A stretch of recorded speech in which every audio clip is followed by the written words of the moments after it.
లేదు గతంలో జగన్మోహన్ రెడ్డికి ఎలా వచ్చింది. సో కాబట్టి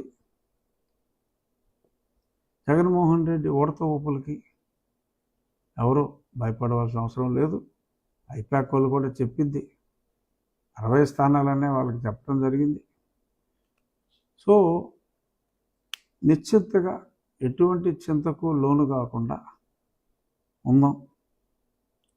కౌంటింగ్ సజావుగా జరిపించుకుందాం. అల్లర్లు చేయడానికి చూస్తారు, వాళ్ళు పోతారని వాళ్ళకి తెలుసు కాబట్టి. బట్ మనం సంయమనంతో ఉండాల్సిన అవసరం ఉంది. చంద్రబాబు నాయుడు గారు 9వ తారీఖు ముహూర్తం బాగుంటే బహుశా అదే రోజు అమరావతిలో ప్రమాణ స్వీకారం ఖచ్చితంగా ఉంటుంది. ఆ రోజు ఆయనకు నచ్చిన రోజు, ఆయన నక్షత్రం బట్టి పెట్టుకోవాలి, ముఖ్యమంత్రి ఆయన కాబట్టి. సో అమరావతిలోనే ప్రమాణ స్వీకారం ఉంటుంది. విశాఖపట్నం మెంటల్ హాస్పిటల్లో కాదు. వాళ్ళు ఏదైనా కావాలంటే పెట్టుకుంటారు. వైజాగ్లో మెంటల్ హాస్పిటల్లో. ఇక్కడైతే అమరావతిలో ఖచ్చితంగా ఉంటుంది. ఎవరు ఎటువంటి ఆందోళనకి గురి కావాల్సిన అవసరం లేదు. హ్యాపీగా ఉండండి, నిశ్చింతగా ఉండండి. ఇక ఎందుకు చెప్పుంటాడు జగన్మోహన్ రెడ్డి? సరే, కొన్ని మనోవైకల్యాలు, మానసిక స్థితి అవన్నీ పక్కన పెడతాం, మనకు అనవసరం. ఎవరికి వెళ్తూ బాగోపోతే వాళ్ళు ట్రీట్మెంట్ తీసుకుంటారు. బట్ ఇక్కడ otherwise it's an intelligent guy.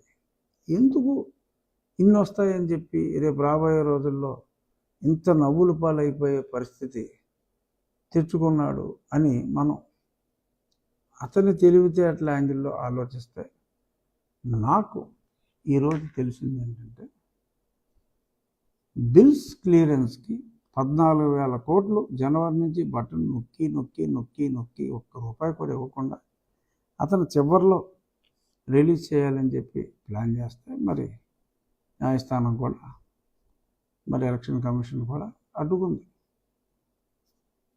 ఇక్కడ అయిన వెంటనే క్లియరెన్స్ ఇచ్చారు. ఇవ్వట్లే డబ్బులు, కేవలం 1,200 కోట్లే ఇచ్చాడు ఆ 14,000 కోట్లు.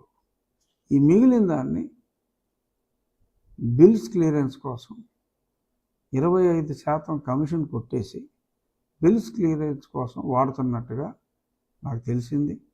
ఆల్రెడీ 1,500 కోట్లు ఇచ్చేశారు. ఇవాళ 2,000 కోట్ల బిల్స్ క్లియరెన్స్కి ఆ పైనుంచి ఇన్స్ట్రక్షన్స్ ఇవ్వటం, మరి కమిషన్లు మాట్లాడుకోవటం జరిగినట్టుగా రూఢిగా నాకు ఇన్ఫర్మేషన్ ఉంది. ఈ అధికారులకి ఒకటే నా విజ్ఞప్తి కింద తీసుకుంటారా, హెచ్చరికగా తీసుకుంటారా, మీ ఇష్టం.